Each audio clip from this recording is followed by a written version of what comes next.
Welcome to Daily Wisdom, Walking the Path with the Buddha, a podcast shared by David Roylance. This podcast is dedicated to guiding you to completely eliminate the discontent mind and the suffering it causes by attaining enlightenment. Learn and practice the teachings of Gotama Buddha that will guide you to fully attain a peaceful, calm, serene, and content mind with joy. To support this podcast, visit patreon.com/supportbuddha or visit buddhadailywisdom.com, where you will discover a full range of courses, retreats, and online learning resources to assist you on the path to enlightenment. Now, here's our teacher to share more.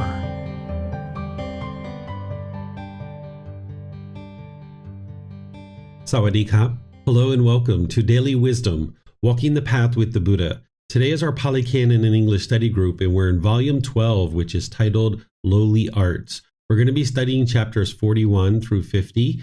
This particular book shares a lot of different teachings really guided towards the ordained practitioners, but there's a lot of teachings in here for household practitioners as well that you can learn and develop and understand and then practice in order to be able to make your way closer and closer to enlightenment. So I'd like to welcome you, whether you're joining for the first time or you've been joining regularly.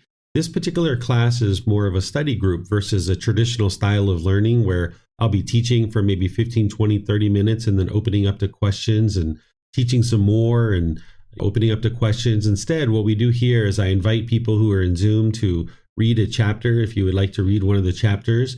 And then I share some teachings on that. And then I open up to any and all questions that you guys have, whether you're in Facebook, YouTube, or Zoom. You can ask your questions by putting those into the comment section. Or if you're in Zoom, you can electronically raise your hand and ask any questions or follow-up questions directly. So I'm going to switch over and use the visual aids here to be able to display the book. Then we'll just go forward in our class here. So this first chapter is chapter 41. Remember, this is volume 12. We've been in this book for a while. We're actually going to be restarting the whole program again from the beginning in July because it's been a year and a half that we've essentially been in this program sharing the teachings. So in July, we'll be restarting from volume 2 because we're starting from the very beginning of the volume 2 through 13 series. So here we're in chapter 41, and this one is titled Misunderstanding Regarding Listening to the Great Birth Sermon. So here, this one is titled An Arahant, Fully Enlightened Buddha Named Maitreya by the Words of the Buddha. The words of the Buddha in the Pali Canon illustrates the arising of an Arahant, fully enlightened Buddha named Maitreya that states, and in the time of the people with an 80,000-year lifespan, there will arise in the world a fortunate one, an Arahant, fully enlightened Buddha named Maitreya, endowed with wisdom and conduct, a welfarer, knower of the worlds, incomparable trainer of men to be tamed, teacher of gods and humans, enlightened and fortunate, just as I am now. He will thoroughly know, having realized it by his own experience, and proclaim this universe with its heavenly beings and Maras and Brahmas, its ascetics and Brahmins, and this generation with its princes and people, just as I do now. He will teach the teachings lovely in its beginning, lovely in its middle, lovely in its end, in the spirit and in the letter, and proclaim, just as I do now, the holy life in its fullness and purity. He will be attended by a company of thousands of monks, just as I am attended by a company of hundreds. This was all the words of the Buddha mentioned in the Pali Canon regarding the Arahant, fully enlightened Buddha named Maitreya. So here, this is from the Buddha where he's describing this new Buddha that is going to come into the world. There's other canons out there in the world that have collections of teachings of the Buddha besides the Pali Canon. It's the Pali Canon that's considered to be the largest, most complete collection of the teachings of the Buddha. It's 45 large volumes that are very thick. And this is where the source teachings of the Buddha are from. And then there's other canons as well that have other kind of miscellaneous things that maybe might not have made their way through the 2,500 years of the Pali Canon, but instead are showing up in other places. So here, what you're seeing is the Buddha talking about this enlightened Buddha that's coming into the world, but you can find some other teachings in other places where he gives an actual time frame of when this Buddha is to arise. And he gives this 500-year cycles, which dates the arising of this Buddha to 2017, because the Buddha died in 483 BCE, and the Buddha basically shared in these other teachings that it would be 2,500 years from his death that this new Buddha would arise. And here, what you're seeing from the Buddha is he's referring to this individual as Maitreya. What the word Maitreya means is metta, and this in Pali means loving kindness. This Buddha named Maitreya is thought to have a significant amount of loving kindness, which is a genuine interest in seeing all beings be well, active goodwill towards all beings. Because in order to arise as a Buddha and get to enlightenment on your own, and then dedicate the rest of your life to sharing those teachings, and then preserve them for others to get to enlightenment, it takes a significant amount of loving kindness and compassion for the world to be able to do that. So here the Buddha is referring to this Buddha as Maitreya.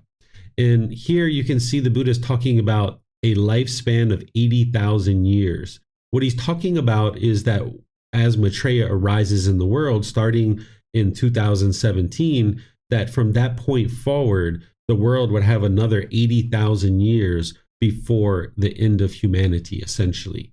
So this is what the Buddha is referring to when he says the people with an 80,000 year lifespan. It's not that one individual could ever live for 80,000 years. It's just not possible. It's talking about all of humanity. And this fully perfectly enlightened Buddha named Maitreya would be endowed with wisdom in this moral conduct, be able to share the teachings that would help others to be able to get to enlightenment. And the Buddha describes this here as this person would be able to share teachings that are lovely in the beginning, the middle, and the end, because this is the way that the Buddha taught, is that he taught that when you're sharing teachings, that it shouldn't start off really great in a particular class and then kind of die off, or you shouldn't start off kind of lackluster and kind of build and then fade off. Instead, he shares with people who are interested in teaching that you should teach where it's good in the beginning, good in the middle, and good in the end, so that the students can maintain their attention and have interest in actually learning the teachings. Whereas if you kind of fade it as a teacher over the time of your course, this would be very unwise, because people would get uninterested, become disinterested in what it is that you're actually sharing. The Buddha shares here that as he's attended to by hundreds of monks, that Maitreya would have thousands of monks that would be learning and practicing with him, along with household practitioners too, of course. So here the Buddha is just kind of helping people to know that there is a Buddha after him, because the Buddha knew that his teachings were going to reach the entire world, but it just wouldn't be during his lifetime. Because at the time of the life of Gotama Buddha, the world didn't have the certain things that were needed in order to have the teaching spread throughout the entire world. The world had many different languages at that time, and the language that the Buddha spoke in wasn't understood widely by the entire world. So it was impossible for the teachings to spread during that lifetime. So we have three criteria that exist now that didn't exist during the lifetime of the Buddha that makes this a perfect time for Maitreya to arise in the world and share his teachings worldwide. One is we have an international language of English, that all throughout the world we're speaking one common language, and more people are learning English all the time. The second thing is that we have travel, that you can travel throughout the world. During the lifetime of the Buddha, it was very hard to travel. Nowadays, we can be from one end of the earth to another end of the earth in essentially 24 to 48 hours. And then the third thing is the internet has made it very easy to send material, resources, and content all throughout the world. Like right now, wherever you're listening to this, whether you're live in any particular part of the world or you're listening to this on the replay, you're not physically here in Thailand with me, which during the lifetime of the Buddha, in order to learn, you would have needed to physically be sitting with the Buddha in order to learn and know that language. Where now we have the ability through the internet to send content all throughout the world with the pressing of a button, whether it's a book, an audiobook, a live stream like this, or a video or something like that. We can send the teachings of the Buddha all throughout the world. So Maitreya would be able to have many more students than during the lifetime of the Buddha, because of these three particular conditions and criteria that exist today that didn't exist during the lifetime of the Buddha. So here the Buddha is just describing this new Buddha so that people would be aware that this individual is coming into the world. But to be able to actually identify a Buddha, it's very rare for somebody to know how to do that. Even for the unenlightened mind to be able to identify someone who's enlightened is very challenging for the unenlightened mind to do that, let alone identify an actual Buddha. But it is possible. And here in Thailand, people know how to identify an enlightened being. They also know how to identify a Buddha as well. And these are skills and wisdom that people have and have acquired over their lifetime and over many generations. So it's possible for this to occur. But a Buddha isn't going to be interested in the world at large, understanding that he's arisen in the world. So any Buddha that would arise in 2017 and start appearing in the world, they wouldn't go on the news and kind of make an announcement that they're awake and that they're enlightened and, come learn with me now. Instead, a Buddha isn't interested in fame or fortune or anything like that. They're only interested in helping others get to enlightenment. And that's what's ultimately going to preserve the teachings for future generations. Nowadays, we have books and videos and podcasts and audiobooks and things like this. But the best thing to preserve the teachings long into the future is countless people getting to enlightenment. By that wisdom being in the mind of an individual who gets to enlightenment, they will never forget the wisdom that it took for them to get to enlightenment. And it will be shared with other people as well. So now with English, with easy travel, with internet being accessible, we can share the teachings worldwide, and the whole world can then learn the teachings of the Buddha, and we can restore these teachings back into the world. So this is the Buddha talking about this new Buddha named Maitreya that he referred to as Maitreya, as having lots of loving kindness. So does anybody have any questions on this? You can put this in Facebook, YouTube, or Zoom, or you can raise your hand in Zoom and ask any questions that you like. Okay, I'm not seeing any questions anywhere. So what I'm going to do is I'm going to move into the next chapter. These chapters here, there's a whole series of them. By the way, here in the comment section, you can see where I'm sharing reflections on what is a Buddha. Why will Maitreya Buddha not share with the public that he is a Buddha? There's things like this that you can read here. If you haven't read this, there's quite a bit of content that you can read on each one of these chapters. But these first few chapters here in this series of 41 through 50, there's these misunderstandings. And what I'm going to do, rather than reading the content that's here, because this content isn't the actual words of the Buddha, what I'm going to do is I'm going to help you understand what this is describing, and then you can read it on your own if you like. This misunderstanding is related to the transference of merit. And for those of you guys that have studied with me in the group learning program, we talked about this when we talked about the misunderstandings related to the teachings of the Buddha. What merit is when you're making an offering to an ordained practitioner, to a teacher, to a temple, for the continuation of the teachings of the Buddha. It's helping you by practicing generosity. It's training your mind to let go, but it's also helping the teachings of the Buddha to be shared in the world and help other people to access the teachings and get access to what they need in order to get to enlightenment and eliminate their discontent feelings. So this is very helpful to be able to practice where you're practicing generosity. It's helping your mind. But there's this misunderstanding in the world that some places you go, quite a few actually, once you make an offering, they will have you get this little urn of water, and they will have you pour out this water as they're chanting. And what they think is that you're transferring the benefits of your merit to somebody else. But if you understand the benefits of generosity, it's not possible to transfer that to anybody else, because the benefits of generosity is that your mind is being trained to let go, that you're eliminating craving, desire, attachment. So you can't transfer that benefit to somebody else. So if mom or dad or brothers and sisters are doing unwholesome things in the world and they die, it's not possible for you to do a whole bunch of good things like practicing merit and then pour out this water and transfer it to other people. So this is a right ritual ceremony and worship, which is what the Buddha didn't actually teach.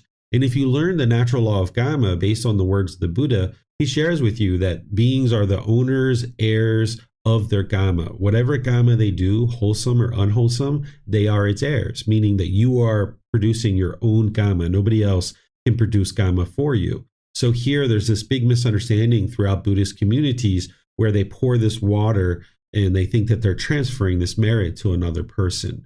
So here this is explaining the origin of that and where that's coming from. So this isn't the words of the Buddha, because the Buddha didn't teach this.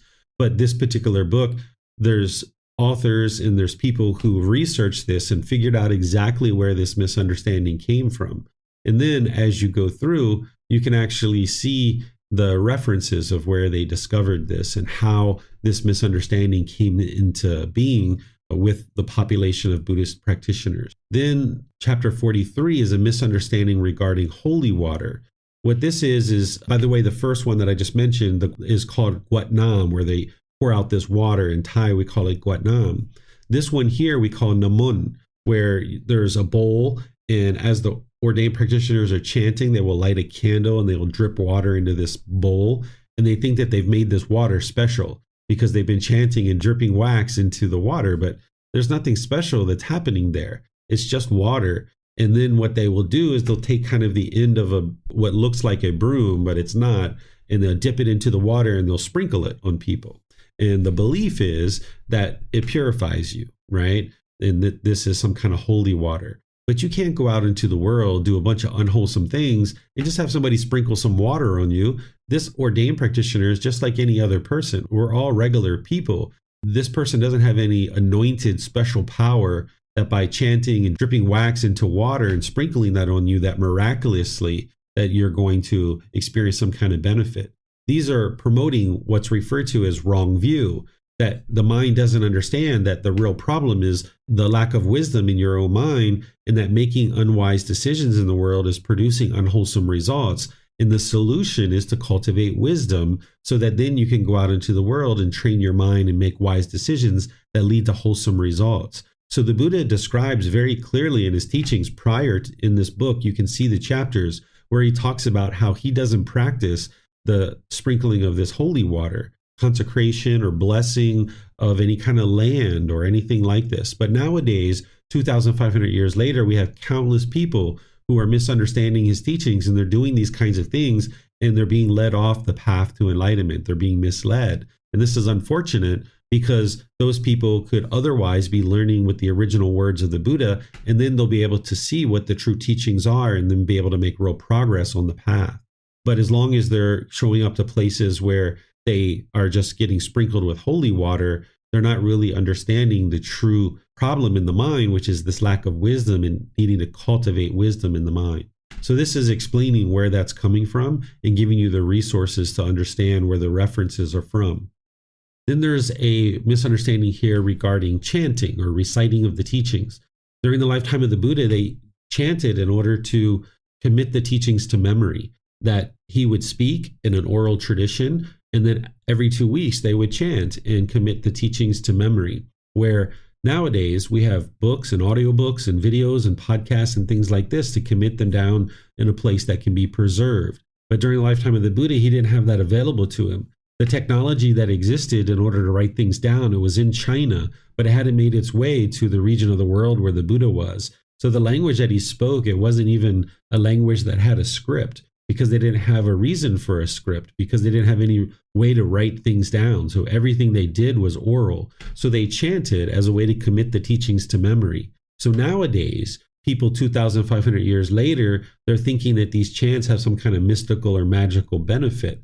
And oftentimes it's because they don't know what the words actually mean, but it's also part of wrong view. So if you understand that chanting was used just to commit the teachings to memory and it wasn't used for any other purpose, then you understand that the Buddha didn't teach rites and rituals and ceremonies. He didn't teach mysterious and magical things. He didn't teach superstition and auspicious things.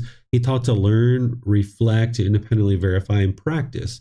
So here, this is explaining to you the misunderstandings around chanting. And just like I teach you guys not to believe anything in the world, but to learn it, reflect on it, and practice it to independently verify it, don't believe me either. If you go into an environment where a particular temple says, hey, we've got this secret chant that only our temple knows about, and if you come to our temple every single day or every single week and you chant this particular chant, you're going to get an extra long life, or you're going to get more wealthy, or you're going to get your boyfriend or girlfriend back, or something like this.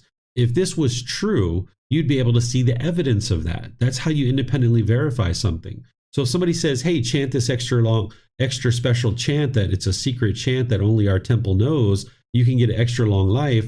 Well, you should see a bunch of 150, 200, 300-year-old people at that temple. And if you don't see that, then you know that this isn't true. It's just a belief that people have. Or you can look at it this way, that if there was truly something like that, where you could chant something and you get this extra long life, or you'd get wealthy or rich, or you would get your boyfriend or girlfriend back immediately by chanting this thing, then that would have spread like wildfire throughout humanity. It wouldn't be able to be kept a secret because people would be sharing it like crazy with everybody, because everybody would be interested in those kinds of things. So it's not possible to just chant things and then magically something's going to appear in your life. You can't bring something into fruition. You can't manifest something in your life by just chanting or thinking about it. You need to put action behind any particular thing that you're looking to accomplish. And your actions need to come from your wisdom. So as you have wisdom and you make wise decisions about certain actions and things that you're doing, this will lead to certain results. If you're making wise decisions, it will lead to wholesome results. If you're making unwise decisions, it'll lead to unwholesome results. It's not pouring out water into a little urn. It's not sprinkling water on you. It's not chanting that's going to lead to wisdom. So none of these things were actually practiced by the Buddha in order to improve the condition of the mind, because it just doesn't work. And it's not part of the true teachings. But you'll see lots of people talking about these things or doing these things. So in this book series, there's information in volume 1, and there's information here helping you to understand some of those misunderstandings. So if you guys have questions on any of these, you can let me know. Otherwise, I'm going to move on to chapter 45, but I would like to pause and see if you guys have any questions on these misunderstandings before I go forward into the rest of the chapters for today. All right, I'm not seeing any questions anywhere.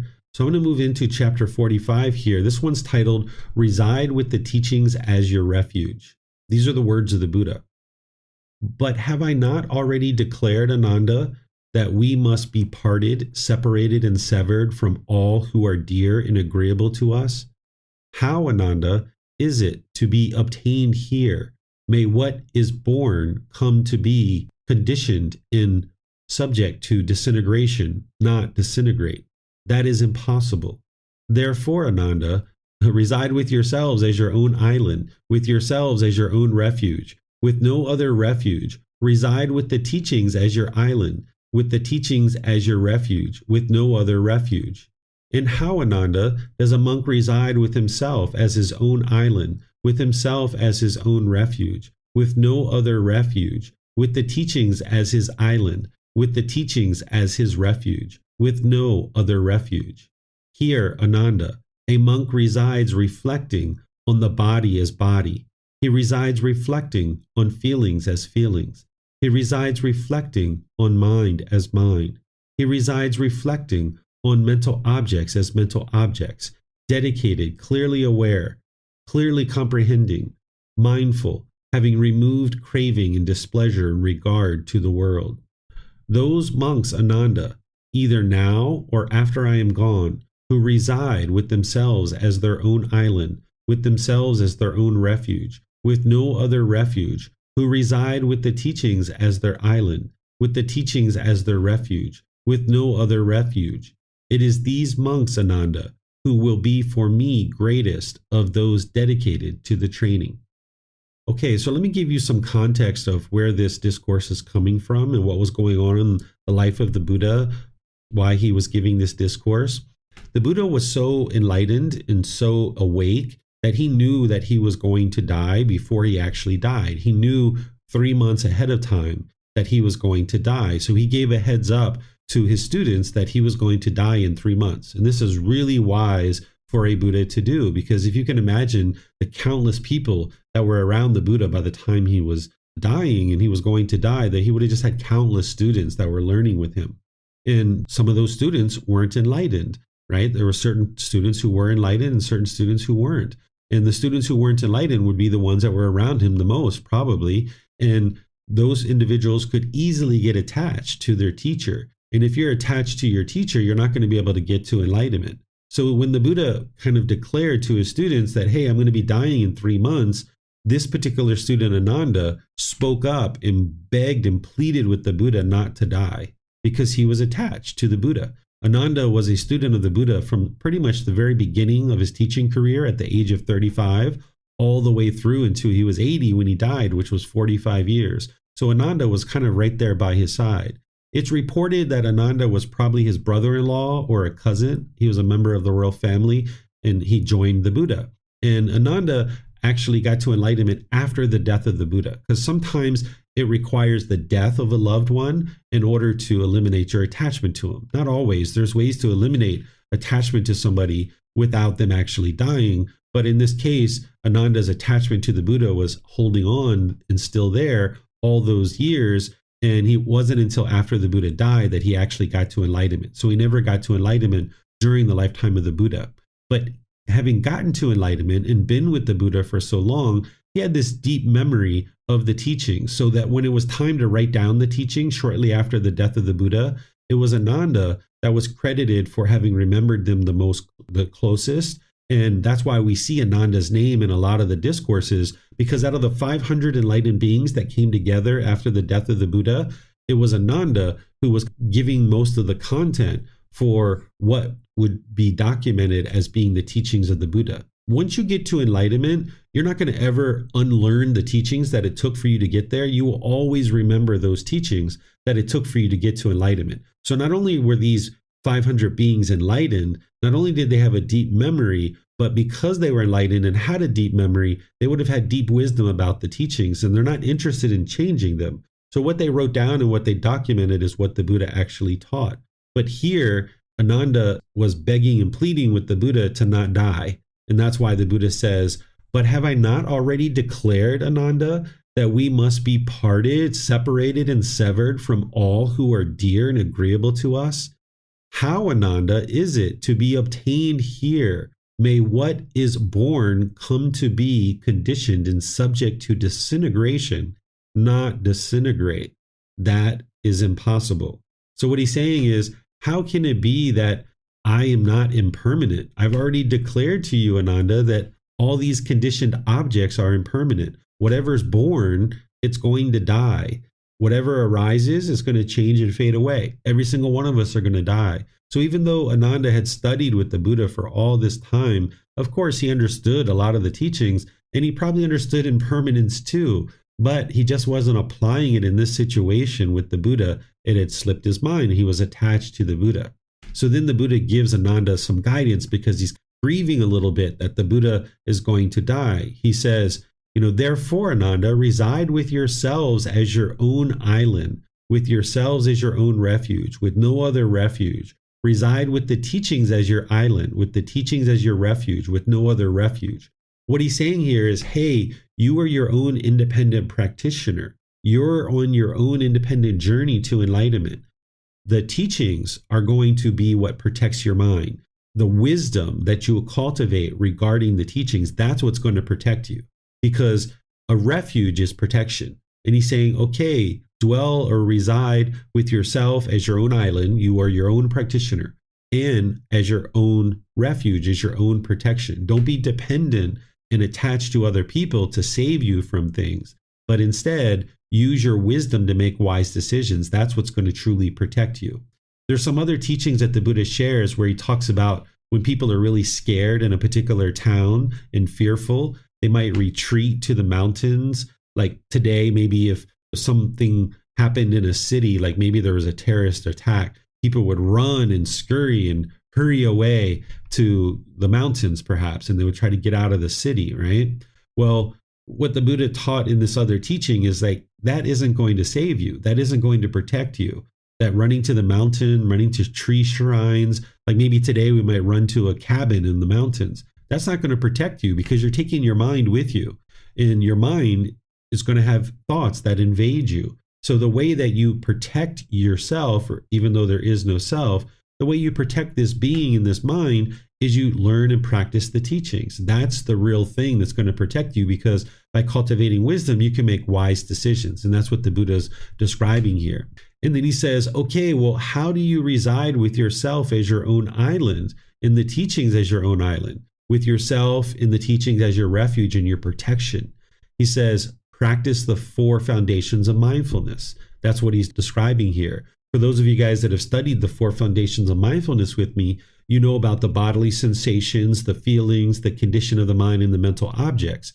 What he's describing is that when discontentedness is arising based on craving, desire, attachment, cut it off at the bodily sensations. That's what you need to do in order to protect the mind. This is how you guard the mind. The Buddha refers to the 4 foundations of mindfulness and mindfulness in general as a guard or as a protection. That's what's going to ultimately protect your mind, by cutting things off as a bodily sensation. And then you protect the mind that it doesn't experience this feeling of anger or guilt or shame or loneliness or boredom or jealousy or resentment or anything like that. So the more you train in these teachings with breathing, mindfulness, meditation, and generosity, you'll get to a point where your mind's fully protected. You'll be able to notice those bodily sensations, cut them off and let them go, and there won't be any more cravings in your mind, and there won't be any arising of discontentedness because you've eliminated the causes and conditions that are producing it.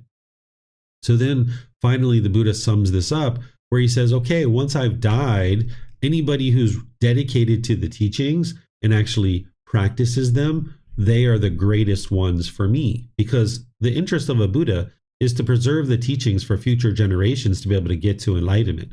So the best way to preserve the teachings is for other people to get to enlightenment. A Buddha getting to enlightenment is wonderful, but if other people aren't getting to enlightenment and they don't have the wisdom to continue forward after the death of the Buddha, then it's pointless, right? A Buddha isn't interested in just them being enlightened and going around and gloating about that, right? A Buddha doesn't have arrogance and pride. They're not going to go around and be arrogant and gloating about the fact that they're enlightened. They're interested in seeing other people get to enlightenment so that wisdom can be in the hearts and in the minds of individuals that are here in the world. Of course, wisdom only exists in the mind, but by saying it's in the heart and the minds of people, this is kind of showing that warmth and connection to a teacher like Gautama Buddha, that it's wonderful for a Buddha to come into the world and share the teachings that's going to help all of humanity to be able to now get liberated and experience the enlightened mental state where the mind can be peaceful and joyful. So let me know if you guys have questions about this chapter here. I see Tonka has a question. If you'd like to go ahead, ma'am. Thank you, Teacher David. I was thinking a little bit about the difference between living being and the being, because human beings obviously have the body, and then, for example, heavenly beings, they don't have a body. So does it mean they wouldn't have sensations and they wouldn't be able to cut off the arising discontentedness on that level? Like just the difference between living being and the being. So any other being that doesn't have a form wouldn't be a living being, and it would still be a temporary existence, right? Even though they can't be killed if they don't have a body. So I'm trying to kind of understand the difference between living beings and the beings, especially in regard when it comes to 4 foundations of mindfulness. Yeah, in my opinion, the 4 foundations of mindfulness don't fully apply to a formless being because, as you say, they don't have physical form. But there's a formless being there that they have the consciousness, they have the mind. And I suspect that there's some indication that they're about to become discontent, whether they can, even though they maybe don't have a physical body, there's that formless being there that perhaps there's some indication to them, some early warning system, just like we have in the human realm. But I can't speak on that directly because I have very minimal memories of being in the heavenly realm, same thing as being in the hell realm. I know that I was in these realms and I do have understanding of those realms, but I don't have intricate details about every single aspect of that particular realm and that existence. I just have some general understanding of the things that I experienced when I was in those realms. Thank you very much. You're welcome. Let me see what else we have here, maybe on Facebook or YouTube. Okay, I'm not seeing any other questions anywhere else. So let's move on to the next chapter, which is chapter 46. This one is titled 4 Criteria That Assure the Words of the Buddha. This is going to be a discourse that helps you to ensure that you know that you're studying with the original words of the Buddha. Because there's been 2,500 years of impermanence, and you would like to cut through that and be able to see how to ensure that what you're learning is the actual words of the Buddha. So here the Buddha shares this. Suppose a monk were to say, "Friends, I heard and received this from the perfectly enlightened one's own lips. These are the teachings. This is the discipline. This is the master's teaching. Then, monks, you should neither approve nor disapprove his words. Then, without approving or disapproving his words and expressions, should be carefully noted and compared with the suttas or discourses and reviewed in the light of the discipline. If they, on such comparison and review, are found not to conform to the suttas or discourses or the discipline, the conclusion must be, assuredly, this is not the word of the Buddha. It has been wrongly understood by this monk, and the matter is to be ignored. But where on such comparison and review they are found to conform to the suttas or discourses or the discipline, the conclusion must be, assuredly, this is the word of the Buddha. It has been rightly understood by this monk. Suppose a monk were to say, in such a place, there is a community with elders and distinguished teachers. I have heard and received this from that community. Then, monks, you should neither approve nor disapprove his words. Suppose a monk were to say, in such a place, there are many elders who are learned, bearers of the tradition, who know the teachings, the discipline, the training guidance. Suppose a monk were to say, in such a place, there is one elder who is learned. I have heard and received this from that elder. But where on such comparison and review, they are found to conform to the suttas, discourses, and the discipline, then the conclusion must be, assuredly, this is the word of the Buddha. It has been rightly understood by this monk. So what the Buddha is saying here is he's saying, if you hear from other people that they're saying, hey, this is the teachings of the Buddha, whether it's from a monk or whether it's from a community elder, you should compare that to his own words, to the suttas, to the discourses. And when you compare it to the discourses, if it's not what the Buddha actually taught, he's saying ignore that. You should consider that this person has misunderstood the teachings.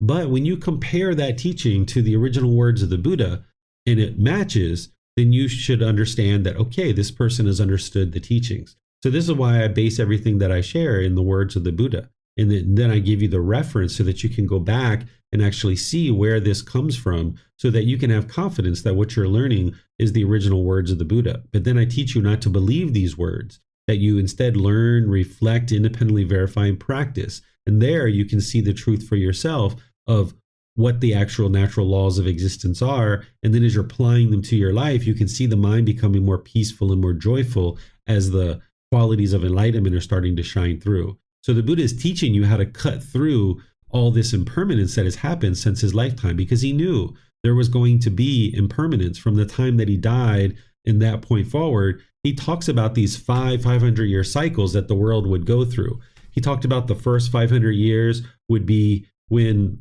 many people would be getting to enlightenment after his death. The second 500 years, people would be really strong in meditation. The third 500 years, there would be scholars writing about his teachings and trying to talk about what it is that he actually taught. The fourth 500 years, people would be really good with generosity and practicing generosity to support his teachings. And then the fifth 500 years, he said people would be utterly confused about what he taught, and they would be arguing and fighting amongst themselves. Ordained practitioners and household practitioners would be confused and arguing and fighting about what he actually taught. And that's where he said, okay, this new Buddha, Maitreya Buddha, would arise in the world and come in and restore his teachings back into the world, is what he basically shared. But here he's giving you guidance on how to cut through that impermanence so that you don't believe anything that anybody shares with you. So if you see like a Facebook meme or on Instagram or some social media where someone's attributing something to the Buddha, 99.9% of those are all false. I've looked at those many, many times, and people will oftentimes put a quote and then they'll put the Buddha, attributing it to him, kind of giving it some authority or authenticity or credibility. But in reality, if you research those things, 99.9% of them aren't even the actual words of the Buddha.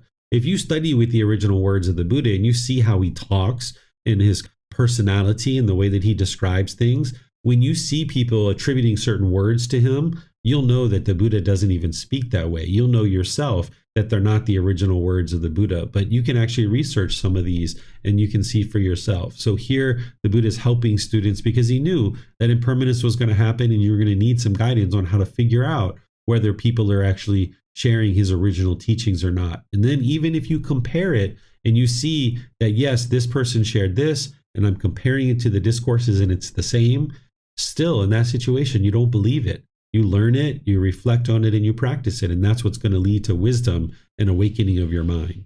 So let me know what questions you guys have here. Again, you can put that into Facebook, YouTube, or Zoom, or raise your hand in Zoom. Okay, I'm not seeing any questions anywhere. Oh, there's Tonka. Go ahead, ma'am. Is that to ask a question or to read? You have to. I just thought I would give you a break and read a little bit. Oh, thank you so much. Okay, this is chapter 47. The supreme honor and respect. Ananda, prepare me a bed between these twin salt trees with my head to the north. I'm sleepy and would like to lie down. Ananda, these salt trees have burst forth into an abundance of untimely blossom which fall upon the Tathagata's body, sprinkling it and covering it in homage respect. Divine coral tree flowers fell from the sky. Divine sandalwood powder fell from the sky, sprinkling and covering the Tathagata's body in homage respect. Divine music and songs sound from the sky in homage respect to the Tathagata. Never before has the Tathagata been so honored, respected, appreciated, admired, and adored. And yet, Ananda, whatever male or female ordained practitioner, male or female house practitioner resides practicing the teachings properly and perfectly, fulfills the way of the teachings, he or she honors the Tathagata, has deep respect and appreciates him and pays him the supreme homage respect. Therefore, Ananda, we will reside practicing the teachings properly and perfectly fulfill the way of the teachings. This must be your goal and objective. Perfect. Thank you, Tonka. So here, the Buddha is describing this miracle that occurred. A Buddha doesn't perform but just one miracle during their lifetime. That's typically what they will do, is they will just perform one miracle. They could potentially perform other miracles, but they typically only perform one at the very beginning when they first start to awaken, or they first awaken to enlightenment. And then from that point forward, they don't perform any miracles because they're not interested in convincing other people that they're actually a Buddha, because it's to their benefit that people don't know that they're a Buddha. Because if you knew somebody was an actual Buddha, you'd probably be on your best behavior around that person. And then that person who is a Buddha wouldn't be able to use one of the best things that they have available to them, which is to observe the quality of their student's mind and then offer teachings to them that will actually help them to be able to get to enlightenment. So if everybody knew who the Buddha was and there was some outward characteristic like a turned ear or turned nose or some mark on the forehead, then it would render this power useless that a Buddha has, which is to be able to observe the condition of their student's mind and then be able to help them with teachings that would actually be helpful for them. So here, this is a miracle that the Buddha didn't perform, but it was one that was occurring, perhaps by being of God. That's usually who's performing these kind of miracles. Perhaps heavenly beings were doing this kind of thing. But nonetheless, you can see here what a Buddha actually does. Here's this miraculous thing with flowers bursting into blossoms out of season, with sandalwood dropping and sprinkling the body of the Buddha, this in great respect and admiration that is occurring because he's an actual Buddha. And it's happening in front of one of his students. There's this divine music and song coming from the sky. But what does the Buddha do? He doesn't have ego. He doesn't have arrogance. He doesn't say like, look at me. Ain't I so great? No, that's not what a Buddha is going to do. He turns it around and then uses it as a teaching. He says, hey, this was really respectful. This is really people admiring and having this great honor for me. But the way to really honor me, the way to really respect me and show your appreciation is to practice the teachings that I'm sharing. That's what he shares. And he says this in other teachings as well, where people ask him right out, like, how can we respect you? And he basically says, by learning and practicing the teachings. Because a Buddha, they don't share the teachings for fame or fortune. Like I mentioned, they do it out of loving kindness and compassion for their students and for the world. And they spend an enormous amount of time, effort, energy, and resources to be able to share their teachings. And the very best way to honor not just a Buddha who is a teacher, but any teacher in the world is to learn and practice what it is that they actually share. That's the way to show them that you value their time and you appreciate what it is that they're actually sharing with you. So that's what the Buddha is sharing here, is that if you really are interested in respecting him and honoring him, to practice his actual teachings, that's what's going to show the most amount of respect and admiration. So let me know what questions you guys have here on this chapter. This is chapter 47, the supreme honor and respect. Okay, I'm not seeing any questions anywhere. So we'll move on to chapter 48. This one is titled Teachings and Discipline Will Be Your Teacher. So again, this is the Buddha preparing to die and kind of letting people know. And Ananda is kind of grieving and like, no, please don't die. Right? So the Buddha is sharing this. He says, Ananda, it may be that you will think the teacher's instruction has ceased. Now we have no teacher. It should not be seen like this, Ananda, for what I have taught and explained to you as teachings and discipline will, at my passing, be your teacher. Now, monks, I declare to you, all conditioned things are of a nature to decay. Strive on untiringly. So here, the Buddha's last words, which he must have known were going to be very well studied and understood by people and remembered, his very last words is his very first teaching. The very first teaching that you need to know in order to get on the path to enlightenment is the universal truth of impermanence. If you don't know the universal truth of impermanence, nothing that the teaching that the Buddha taught are going to make any sense to you. That leads into the Four Noble Truths, which is the primary teaching that you're going to need. But the universal truth of impermanence is a building block to help you understand the Four Noble Truths. So he ends his life in the very first place that you need to start in order to actually get on the path to enlightenment, and is explaining that all conditioned things are a nature to decay. Strive on untiringly, continue to go forward and learn and practice the teachings. So here it's important to see that the Buddha is saying all conditioned things are a nature to decay, meaning all conditioned objects are impermanent. Sometimes people think that the Buddha said everything is impermanent, but everything is not impermanent. There are unconditioned objects that are not impermanent. Conditioned objects will arise, change, and fade away. They are impermanent. But there's such thing as an unconditioned object that doesn't arise, it doesn't change, and it doesn't fade away. And this is enlightenment itself and the natural laws of existence. They are unconditioned, they are permanent. So here the Buddha is reminding people, particularly Ananda, to ensure that he uses the teachings to be your teacher, and that they are going to now help you and guide you on this path now that he's dying. So let me know what questions you guys have on this particular chapter. And by the way, I'll show you guys here that I described what final nibbana is. This is something that's helpful for you to understand what is final nibbana, because if you get to enlightenment, it's going to then result in final enlightenment. Then I explain what happens at the time of death. You can see that here. What happens to the mind upon death? If someone attains enlightenment, what happens to the mind? Does it disappear? Is the mind or the soul or spirit the same thing? And then I added this here of how did the Buddha die? This is actually an article from a monk that was ordained at the time that he wrote it, but he was previously a doctor. So he walked through the actual suttas that are describing the Buddha's death, and he narrows it down to a specific cause of death. Because one of the things that people misunderstand is they think that the Buddha died from a poisonous sandwich. This isn't actually true. You can actually read all this content here to understand exactly how the Buddha died based on this diagnosis that the doctor has from all the things that he actually saw in the suttas about what happened to the Buddha. You can see all this detail, all this content to be able to help you understand once and for all why the Buddha died and how he actually did that. So if you would ever like to investigate that, it's in this book, and it's in other books too that I have as well, this particular content. So let me know what questions you guys have. You can put it into Facebook, YouTube, or Zoom, or you can raise your hand in Zoom and ask questions if you like. Okay, I'm not seeing any questions anywhere.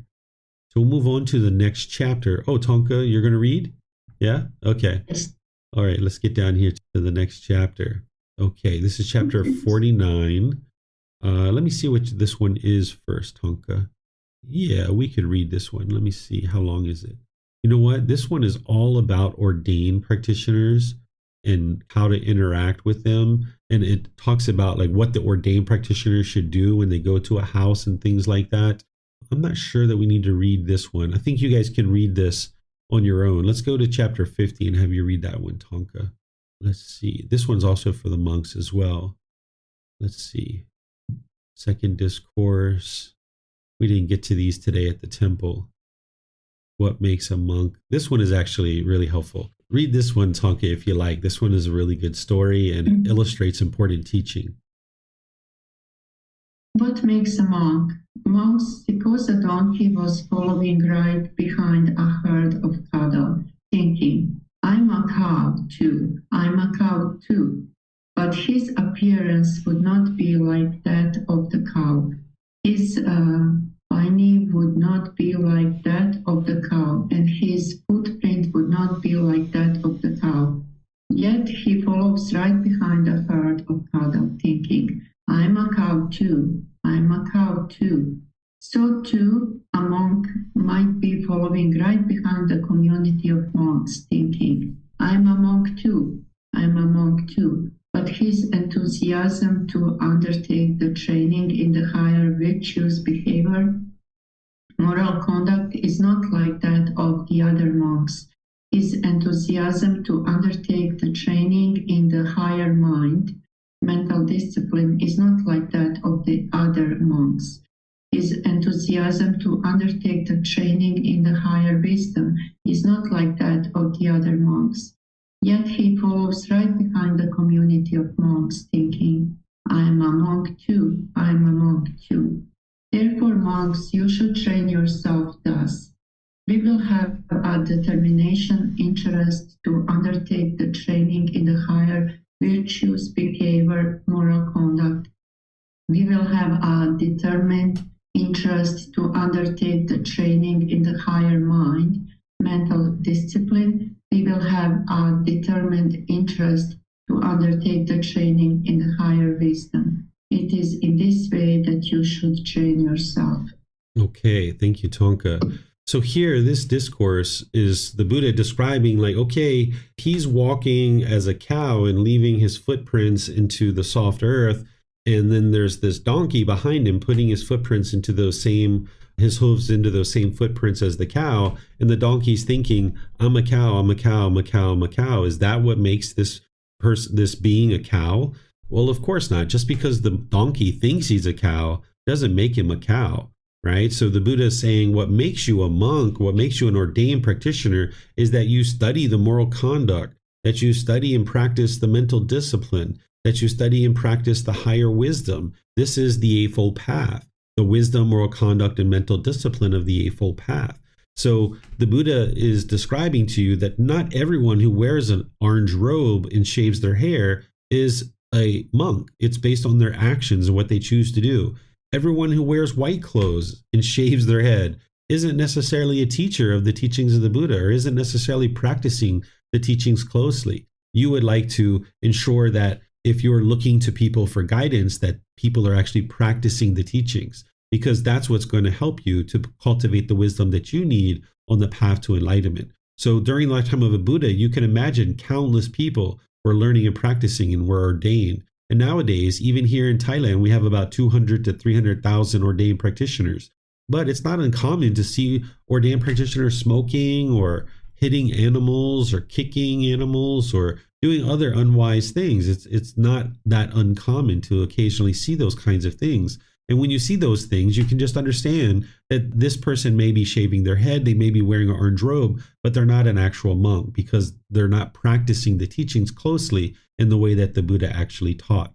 And the Buddha taught to support virtuous practitioners, because any kind of support that you're making in terms of offering, it's going to support an individual who's potentially either sharing the teachings very wisely and helping many people to get to enlightenment, or it's going to those cigarettes or to that gambling or to any other unwholesome things that somebody might be doing. So if you're learning with somebody that you have confidence in and you know that their teachings are very clear and very direct and they're helping you to get to enlightenment, it's those types of people that the Buddha talks about supporting, and those types of people that you would like to come in contact with in order to learn the teachings, because they obviously have made significant improvements in their own life. So you'd be able to learn from them about how to make improvements as well.